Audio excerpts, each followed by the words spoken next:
Limiters, what do? They make stuff loud and they limit.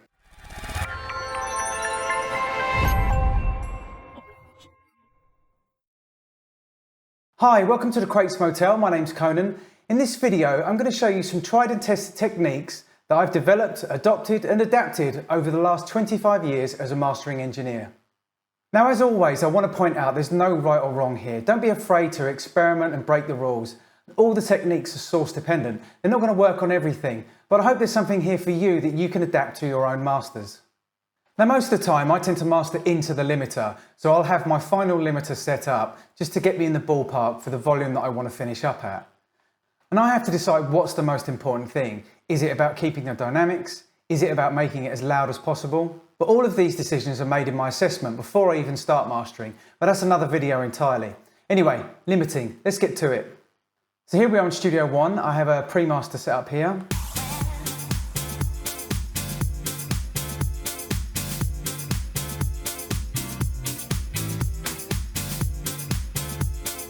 And you can see it's around about -17 RMS.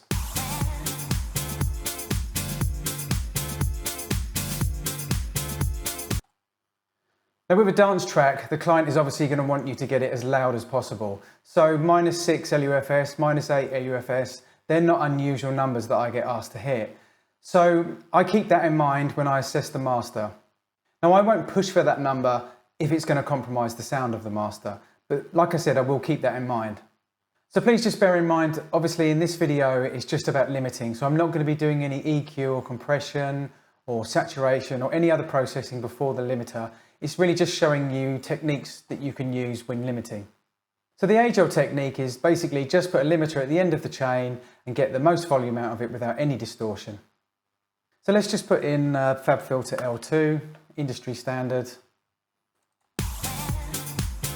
So we're getting around about -17 LUFS here.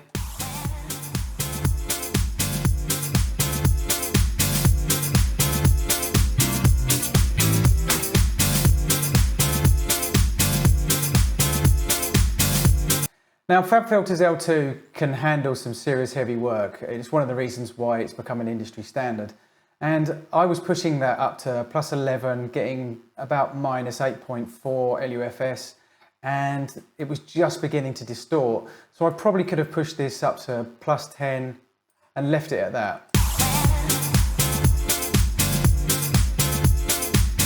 And that's a competitive level. But me personally, I don't really like my limiters to be doing that much heavy work.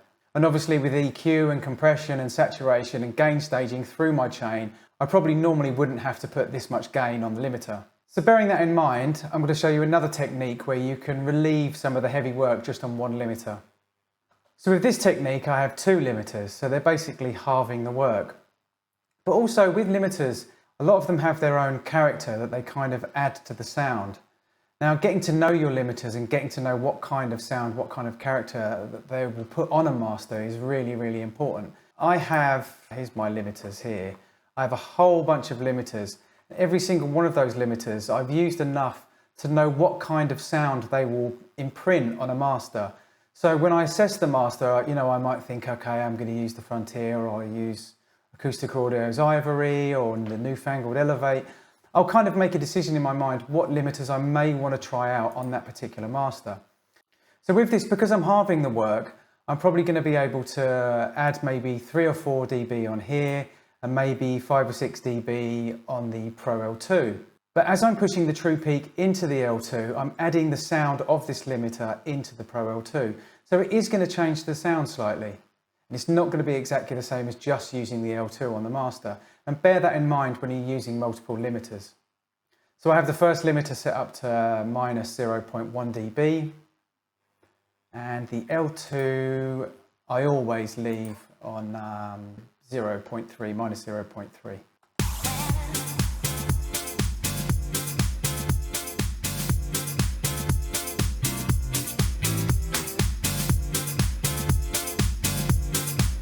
So I've got around about 1 to 1.5 dB of gain reduction on the true peak.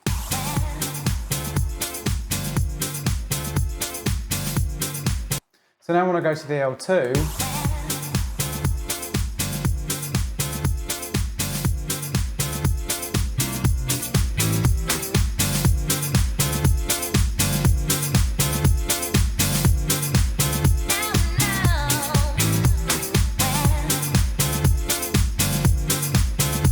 I'm getting round about 9. Yeah, okay, I'm getting sort of in the mid minus 8.4, 8.5 LUFS, and I've only got plus 4.9 on here. It's doing much less work, but it's also taking the character and the sound of the true peak.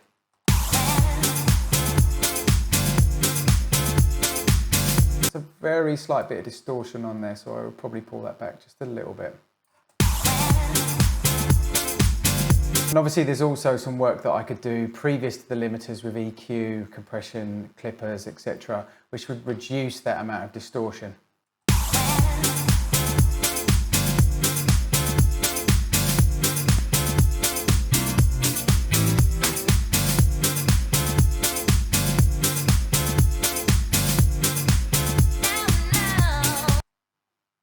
So now with this technique, taking it one step further, I've actually got 3 limiters.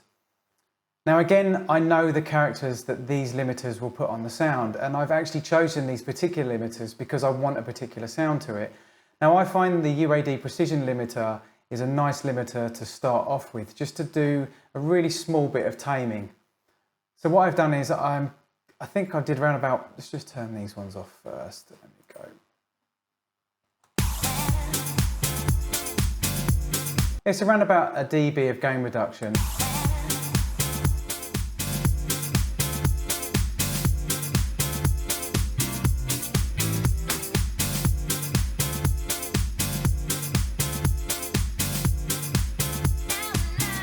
But then on purpose with the next limiter, this is a real character limiter, and what I like to do with the 3 limiter technique is I will have the first limiter just to really tame the peaks. The second limiter will be a real kind of character limiter, so it might add some analog kind of warmth, it might add a little bit of saturation, it might even add like a little bit of distortion if that's what I want, maybe kind of some tape saturation, it might open the mix up a lot more, but it will be a particular character limiter which I really know the sound of. So one of the limiters which I use for that particular purpose is from GoodHertz, called the Faraday limiter. And what I love about this particular limiter is you have the ability in mid-side to really kind of open the mix up. And also you can add some colour and warmth. It has really, really good attack and release on it as well. Just lots of controls which can just really kind of, you can put your own signature on it, if you know what I mean. It's one of those kind of limiters. So it's what I would call a character limiter.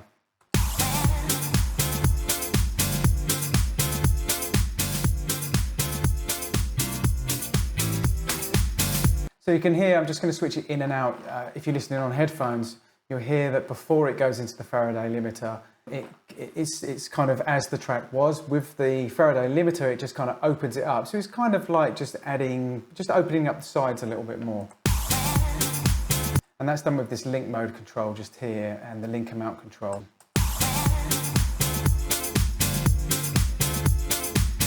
So then going into the L2, the third limiter, we're getting around about minus 12 LUFS. So in theory, we're really only going to have to push this to maybe 3 or 4 to get our minus 8.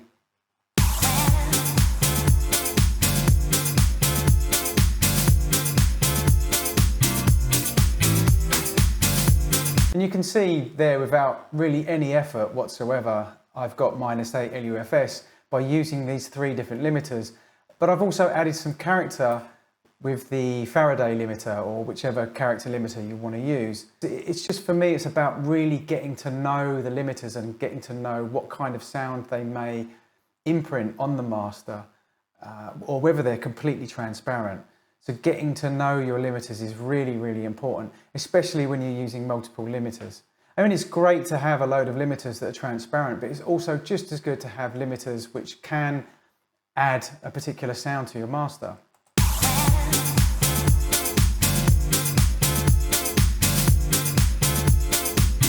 And what I'm learning from this particular track is round about minus 8 LUFS is about how far I can push this track, still have dynamics, but have that real competitive loudness that you need in clubs and in dance music nowadays. Now the next technique is something I call the limiter sandwich. And that will be a limiter to tame the peaks and get a few extra decibels of volume. That will go into a multi-band compressor, which I'll then use to get some dynamics and movement back into the track in the low end, the mid-range and the high end, and then I'll have my final limiter. So with the first limiter, I'll use something transparent and just get an extra couple of decibels of volume.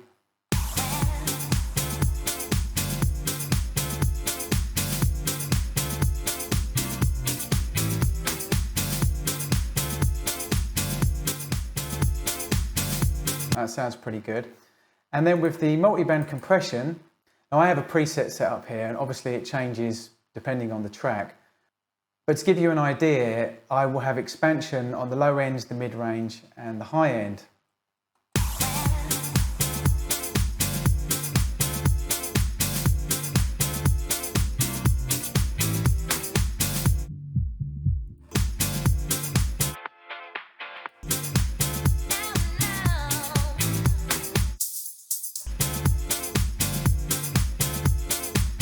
If you listen now, when I bypass this, it suddenly goes a bit flat because the expansion is bringing movement back in.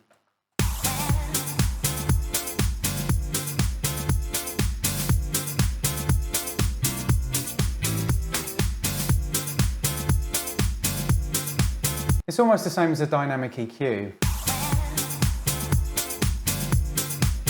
But it just brings some life back into the track after I've got that extra few decibels of volume from the first limiter just by taming the peaks. And it's really all about gain staging throughout.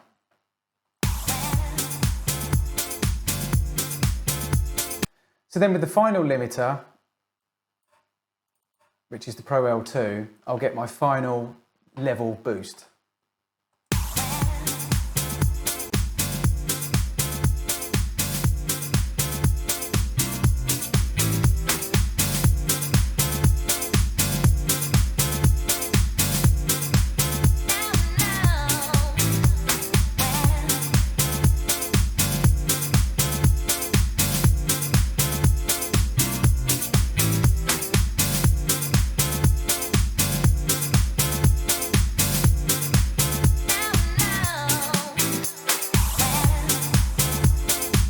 So we're now back in the kind of -8, -9 LUFS, which is what we were looking for initially. What's good about this technique is it gives you extra volume, but also you keep the dynamics of the track. What quite often happens with tracks that I'm sent from clients is they will send it to me and it's already quite squashed. So I actually have to, if possible, inject some dynamics back into the mix, or back into the master rather. And this technique enables you to do that. So it's a good technique to learn just to give that track some movement again, but still give you the volume that you need. So that's some of the techniques that I use in limiting when I'm mastering. Now, I hope that I've shown that limiters don't have to be just the final processor in your mastering chain, and that you can actually use them creatively. Remember, think out of the box, break the rules, experiment. Some of the best things happen when you experiment. So thanks for watching. Please subscribe for more mixing and mastering tutorials and reviews. This is the Crates Motel. My name's Conan. Until next time.